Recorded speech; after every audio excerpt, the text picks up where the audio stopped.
Assalamualaikum warahmatullahi wabarakatuh. Apa kabar pemirsa CNN Indonesia? Semoga Anda senantiasa sehat dan selalu berada dalam lindungan Allah Azza wa Jalla. Alhamdulillahirrabbilalamin. Senang sekali saya Meladia Rahma kembali hadir menjumpai Anda dalam program Gapai Kemuliaan. Seperti biasa tidak sendiri, sudah hadir di studio bersama saya ada Ustadz Hilman Fauzi. Assalamualaikum Ahilman. Waalaikumsalam warahmatullahi wabarakatuh. Cerah ceria sekali hari ini Ahilman. Alhamdulillah, semoga secara hati ini Amin. dan secara kehidupan kita semua. Dan tetap semangat untuk menuntut ilmu ya Ahilman ya. Amin, insya Allah. Nah Ahilman, hari ini kita akan membahas tema yang sebenarnya ini menjadi fenomena yang belakangan tuh populer. Yakni jalan hijrah. Nah bagi Anda pemirsa yang juga memiliki pertanyaan, Anda bisa menyampaikan pertanyaan Anda melalui email yang tertera di layar kaca. Langsung Ahilman. Kalau orang gampang sekali ya sekarang, oh si Fulan sudah hijrah, si Fulana sudah hijrah, Alhamdulillah. Tapi sebenarnya makna, definisi kata hijrah itu apa sih? Iya, secara bahasa ada 4 makna dari kata hijrah itu. Yang pertama, hijrah itu artinya melangkah. Yang kedua, hijrah itu artinya berpindah. Yang keempat, hijrah itu artinya berubah. Dan yang keempat, yang ketiga tadi ya, dan yang keempat artinya meninggalkan. Jadi 4. Melangkah, berpindah, berubah, meninggalkan. Yang pertama, hijrah itu artinya melangkah. Melangkah dari satu tempat ke tempat yang lain, tentunya dari satu keadaan yang tidak baik kepada keadaan yang lebih baik. Itu hijrah. Melangkah. Saya di rumah, kemudian ketika azan berkumandang, saya segera berangkat ke masjid. Maka langkahnya itu adalah langkah hijrah. Langkah untuk bisa mendapatkan kebaikan. Saya mager, malas gerak. Di kosan, di rumah, gak mau ikut taklim. Tapi tiba-tiba ada ajakan ke saya untuk ikut taklim. Maka saya melangkah dari rumah, dari kosan, menuju ke tempat taklim. Maka langkahnya disebut hijrah. Kenapa? Karena ada kebaikan yang akan kita dapatkan dari langkah yang kita hadirkan. Makanya Rasul hijrah dari Mekah hijrah, ke Madinah. melangkah. Ya, betul, melangkah. Yang kedua, hijrah itu berpindah. Jadi berpindah tempat. Dari tempat yang tidak baik kepada tempat yang lebih baik. Dari tempat yang sulit menemukan kebaikan kepada tempat yang lebih dekat dengan kebaikan. Dan inilah hijrah yang dilakukan oleh Nabi SAW. Hijrah dari Mekah ke Madinah. Kenapa? Di Mekah itu Nabi mendapatkan kondisi yang sulit untuk berdakwah. Di Mekah itu Nabi mendapatkan kondisi yang tertekan untuk menghadirkan kebaikan. Maka Allah perintahkan Nabi hijrah ke kota Madinah, yang berharap ketika hijrah di Madinah itu ada kemudahan dari dakwah yang dihadirkan. Maka hijrah tempat. Ya, Mbak Mila misalnya di satu tempat pindah ke tempat yang lain. Di pekerjaan yang satu ke pekerjaan yang lain. Tapi tujuannya untuk kebaikan. Tujuannya untuk gitu mendapatkan kebaikan. Nah yang ketiga, hijrah itu berubah. Ya, apa? Merubah kebiasaan buruk kita pada kebiasaan baik. Ya, memperbaiki diri kita dari kondisi yang tidak baik kepada kondisi yang lebih baik. Dan yang keempat ini puncaknya. Hijrah itu apa? Meninggalkan sesuatu yang diharamkan oleh Allah Subhanahu wa taala. Wal muhajiru ma nahallahu anhu. Hijrah itu meninggalkan segala sesuatu yang dilarang oleh Allah. Jadi kalau kita tahu ini dilarang, kita tahu ini tidak boleh, kemudian kita tinggalkan, maka proses meninggalkan itu namanya hijrah. Nah, secara jenis ada 2 hijrah itu. Satu ada hijrah makaniyah. Yang kedua ada hijrah ma'nawiyah. Hijrah makaniyah itu hijrah tempat. Fisik ya, terlihat. Gitu ya. Dan ini sudah selesai dari hijrahnya Nabi SAW. Jadi pasca hijrahnya Nabi nggak ada hijrah lagi. Ya, tetapi kita bisa mengambil maknanya. Maka hijrah ma'nawiyah. Nah ada orang yang sekarang nggak baik menuju baik, yang kurang baik lebih baik, itu namanya hijrah ma'nawiyah. Makna hijrahnya ada karena kita ingin mendapatkan kebaikan dalam hidup. Itu hijrah artinya. Jadi hakikatnya hijrah itu banyak definisinya. Banyak definisinya. Tadi ma'nawiyah juga yang sekarang yang mungkin banyak orang ma'nawiyah. Nah, hijrah ini kan kaitannya juga dengan menjemput hidayah ya. Kalau saya memahami seperti itu Ahilman. Karena maksudnya ketika kita memutuskan untuk tadi meninggalkan atau berubah menjadi lebih baik, itu tidak lepas dari hidayah dari Allah.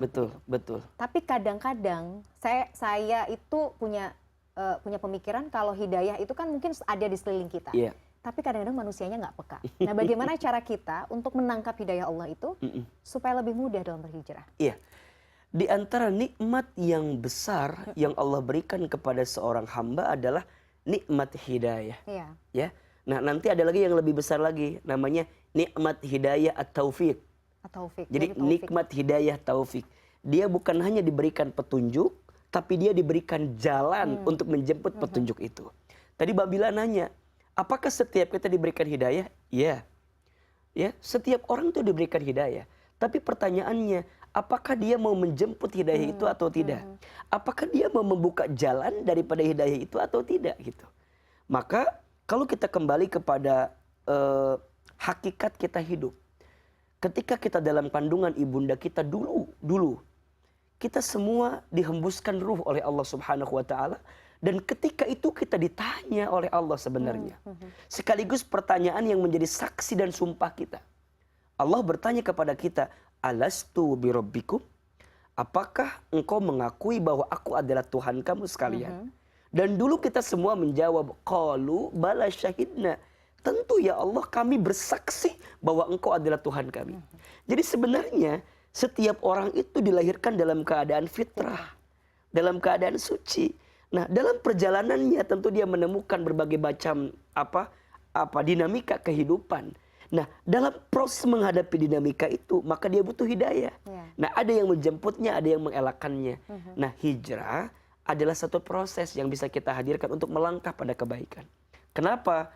Karena kita akui ya, bahwa setiap dari kita pasti pernah punya salah, setiap dari kita pasti pernah punya kesalahan, setiap dari kita juga pernah punya kehilafan.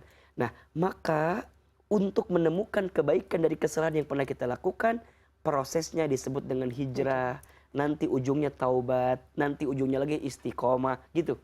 Walaupun kan kalau zaman, ya mungkin bukan zaman dulu ya, kan kalau sekarang bahasa trennya tuh hijrah. Kalau zaman-zaman sebelum ini mungkin ada taubat gitu kan. Ya secara makna kan berbeda.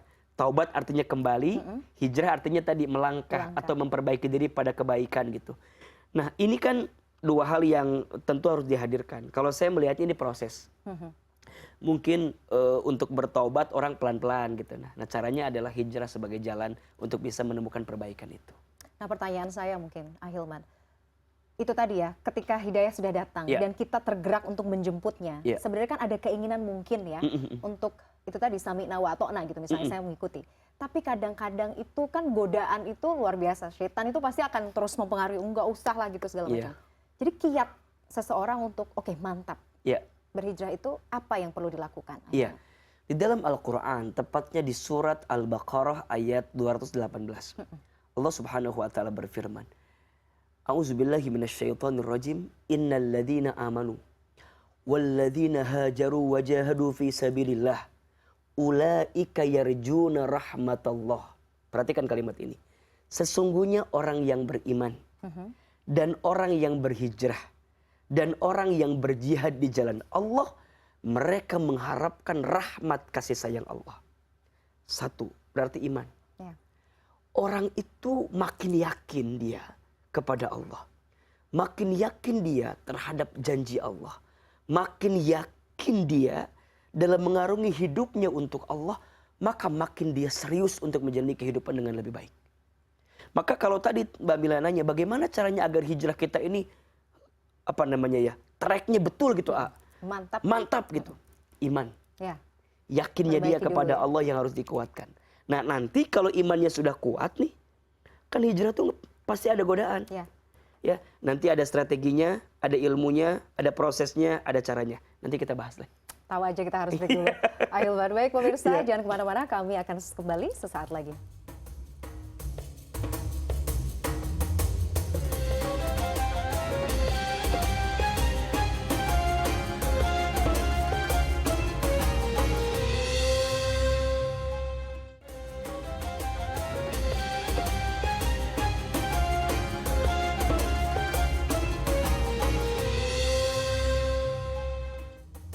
Pemirsa, terima kasih Anda masih menyaksikan Gapai Kemuliaan dalam episode Jalan Hijrah.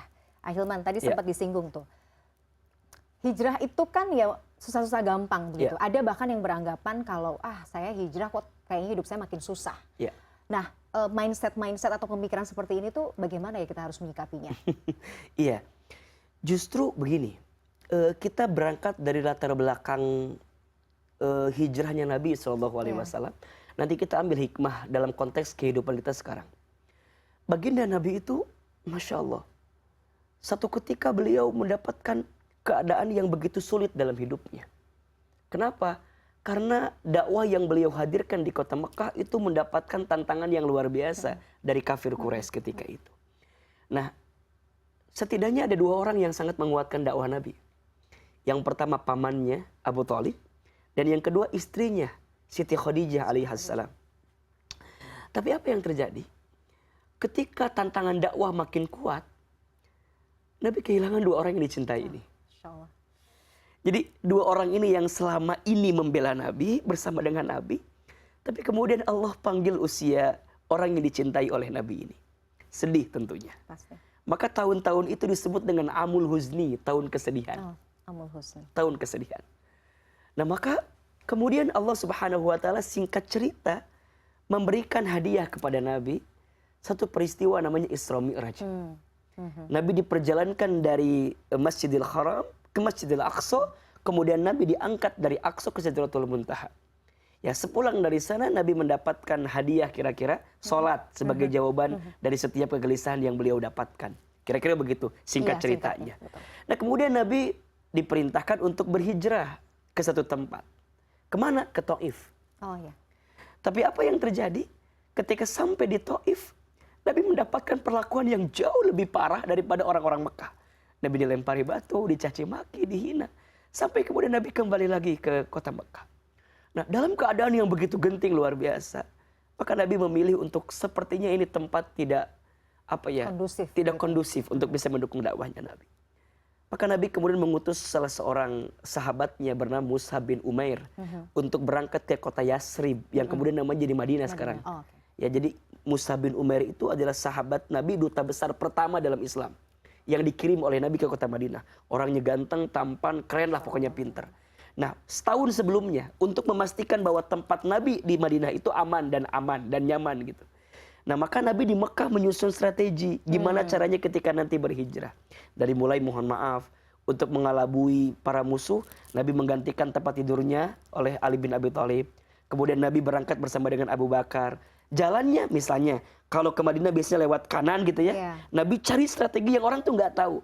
Berangkat malam-malam hari lewat jalur yang mungkin tidak biasa, hanya berdua, ditemani oleh sahabatnya Abu Bakar dan seterusnya. Sampai singkat cerita Nabi hijrah ke Madinah, sampai kemudian peradaban Islam berkembang luar biasa.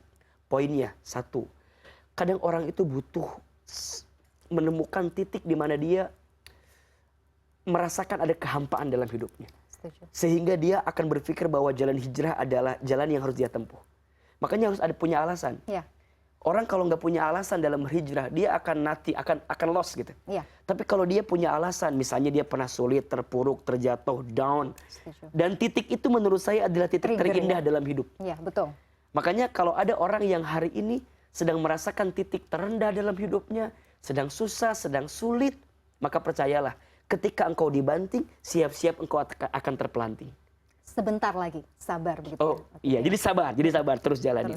Nah terus, ketika sudah punya latar belakang itu, berarti kan berangkat dari niat. Ya. Oke. Nah, ketika niatnya berjalan, maka butuh strategi. Ya. Nabi tadi pakai strategi kan? Tempat tidurnya digantikan oleh Ali bin Abi Thalib, jalannya bukan jalan yang biasa, gitu kan? Kemudian Nabi juga bersembunyi di Gua Hiro dan seterusnya. Nah, ini kan strategi. Maka jawabannya ketika hijrah butuh strategi. Gimana caranya? Pelan-pelan, perlahan-lahan, tambahin ilmunya, gitu kan? Yang ketiga, ada teman. Tadi Nabi hijrah sendiri atau ada temannya? Ada temannya. Ada temannya, disertai minimal satu, Abu Bakar. Walaupun ada sahabat lain juga yang sudah berangkat, tapi Nabi ada teman. Makanya kita harus punya bestie lah istilah kalau anak muda sekarang ya. Harus punya teman. Sister villa, brother villa gitu ya, Hilman ya. Ya kalau ada bahasa lainnya itu support system. Nah, jadi kita harus punya support system yang bisa mengangkat diri kita untuk berjalan dalam jalan hijrah itu. Nah, sampai titik ujungnya adalah tujuan. Orang akan menemukan jalan hijrah yang istiqamah kalau dia punya tujuan. dari apa yang dia jalani. Maka hijrah jangan karena oleh-oleh. Hijrah jangan karena seseorang. Hijrah jangan karena sesuatu gitu ya. Kan diperingatkan dalam hadis itu. Barang siapa yang berhijrah karena urusan dunia, maka boleh jadi dia hanya mendapatkan dunia, tapi dia tidak mendapatkan nikmat dari hijrah yang dia jalankan. Barang siapa yang berhijrah karena seorang wanita yang dia cintai, mungkin dia hanya akan mendapatkan wanita yang dia cintainya, tapi dia nggak akan mendapatkan nikmat dari hijrah yang dilakukannya. Biasanya, kenapa ada orang yang hijrah tidak istiqomah? Karena niat, karena ilmu, karena teman, dan karena tujuan yang tidak pasti. Nah itu tadi ya, 3 poinnya. Ahilman, sudah ada pertanyaan yang masuk dari netizen. Kita simak bersama-sama. Mari. Assalamualaikum warahmatullahi wabarakatuh. Ustadz izin bertanya. Jadi saya memiliki seorang teman yang baru saja berhijrah. Namun belakangan ini beliau terlihat seperti mulai menjauhi keluarganya dengan alasan tidak mau terpengaruh dengan kebiasaan lamanya yang buruk. Lantas bagaimana sih Ustadz Islam memandang hal ini dan apa saja yang sebaiknya teman saya ini lakukan? Terima kasih Ustadz. Wassalamualaikum warahmatullahi wabarakatuh. Waalaikumsalam warahmatullahi wabarakatuh. Ini pertanyaan dari Mbak Resti, seorang karyawan swasta, dan mungkin menjadi pertanyaan banyak orang. Kayaknya kok kalau sudah hijrah jadinya eksklusif, tertutup, nggak mau bergaul gitu, karena merasa kayaknya takut terpengaruh. Sebenarnya harusnya seseorang yang sudah hijrah itu bersikapnya seperti apa sih, Ahilman? Iya, kalau kita gambarkan prosesnya ya. Jadi ketika seseorang itu berhijrah, dia menemukan banyak kebaikan dalam hidup, ya kan? Dia mulai memperbaiki diri, dia merubah kebiasaan buruk jadi kebiasaan baik, dan seterusnya, dan seterusnya. Nah, ketika dia sudah mantap dengan hijrahnya, maka nextnya dia istiqomah dengan amalnya. Hijrah, istiqomah. Maka ada yang bilang, hijrah itu mudah, yang susah istiqomahnya. Betul. Ya, maka nanti dari hijrah, dia istiqomah. Nah, setelah dia istiqomah, maka dia naik level lagi, dakwah. Nah, dia mulai ngajak orang, dia mulai kemudian mempengaruhi orang. Nah, tapi ada level lagi yang lebih tinggi, apa? Ukhuwah. Bagaimana setelah dia hijrah, dia istiqomah, dia berdakwah, dia menghadirkan apa ya? Persaudaraan di antara sesamanya. Bukankah itu yang Nabi lakukan ketika ke Madinah, mempersaudarakan antara kaum Ansor dan Muhajirin? Yang tentu ini dua hal yang berbeda kan? Yang satu berangkat dari Mekah dengan segala keadaan sulitnya. Yang kedua di Madinah dengan segala keadaan nikmatnya, mereka dipertemukan, dipersaudarakan oleh Nabi SAW. Maka pertanyaannya, mohon maaf ya, ini bab yang harus kita evaluasi sebenarnya. Kalau ada seseorang yang mengatakan dia sudah berhijrah, tapi dengan hijrah malah memutuskan ukhuwah, malah menimbulkan permusuhan, malah menghadirkan pertengkaran, berarti ada track yang tidak sesuai dengan apa yang kita inginkan gitu. Nah, barangkali husnuzonnya adalah bukan eksklusif mungkin. Mungkin dia lebih memilih saja menjaga jarak. Untuk melembutkan hatinya. Karena dia belum kuat untuk kembali ke tempat itu. Memang kadang-kadang orang itu harus meninggalin tempat yang tidak baik. Karena sebagian orang mungkin gak kuat dengan perjalanannya. Satu kali dikisahkan ada seseorang yang, mohon maaf, dia itu ahli maksiat. Semua maksiat dia lakukan. Dan dia sudah berusaha meninggalkan apapun. Tinggal satu. Apa? Minum keras, minuman keras. Maka kemudian dia tanya kepada gurunya, wahai guru, aku sudah berusaha meninggalkan semua, tapi ada yang satu aku gak bisa tinggalkan. Apa? Minuman keras. Gimana caranya? Kata gurunya, berhenti minuman keras. Udah, tapi makin aku mau berhenti, makin gak bisa berhenti. Ditanya, siapa circlemu? Siapa temanmu? Sukakah mereka juga minuman keras? Iya, semua teman-teman sih minuman keras. Maka kata gurunya, tinggalkan temanmu. Karena yang membuatmu tidak bisa berhenti minum minuman keras bukan karena hanya dirimu, tapi juga karena circlemu, temanmu yang membuat dirimu menuntut untuk minuman keras setiap hari. Berarti kadang-kadang kita harus tinggalin dulu. Kasih space dulu juga ya. Sejenak ya. Bukan membencinya, tapi justru untuk menguatkan hati kita agar nanti sambil mengukur diri sambil nguatin diri agar saat nanti kita kembali kita punya kekuatan. Kan hidup ini hanya dua kan. Mau jadi player atau follower, mau jadi pemain atau mau jadi pengikut atau penonton gitu kan. Nah sekarang kalau kemampuan kita nggak bisa mempengaruhi orang lain, berarti kita mundur deh. Untuk mundur sejenak bukan untuk membencinya ya, tapi untuk melatih hati ini agar semakin kuat ketika ketemu dengan mereka kembali gitu. Maka saya sering bilang gini, kalau ada keburukan, benci keburukannya, tapi jangan benci orangnya. Setuju. Kalau ada orang yang berbuat maksiat, benci maksiatnya, tapi jangan benci orangnya. Kenapa coba? Kalau di hati ini tidak ada kebencian kepada orangnya, maka akan ada doa yang kita panjatkan kepada Allah agar orang itu berubah. Iya. Tapi kalau hati ini udah benci sama seseorang, Udah ya, susah kayaknya mau doain aja susah gitu, ya Hilman ya. ketutup hidayah untuk mendoakan orang yang kita ingin berubah itu. Baik, Ahilman, kita akan masih lanjutkan perbincangan soal jalan hijrah ini. Pemirsa jangan kemana-mana, Gapai Kemuliaan akan kembali sesaat lagi.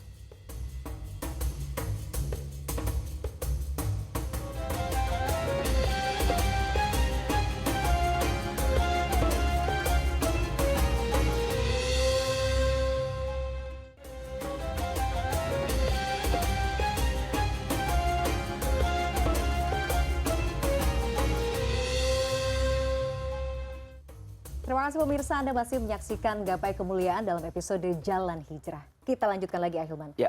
Bicara soal hijrah, kita banyak sekali melihat, yaitu tadi ya fenomena hijrah begitu ya. Tidak hanya hijrah tapi juga berdakwah.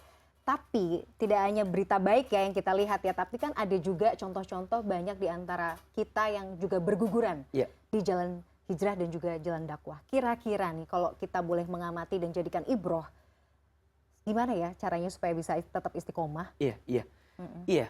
Memang jalan kebaikan itu penuh terjal ya, penuh ujian, penuh cobaan gitu.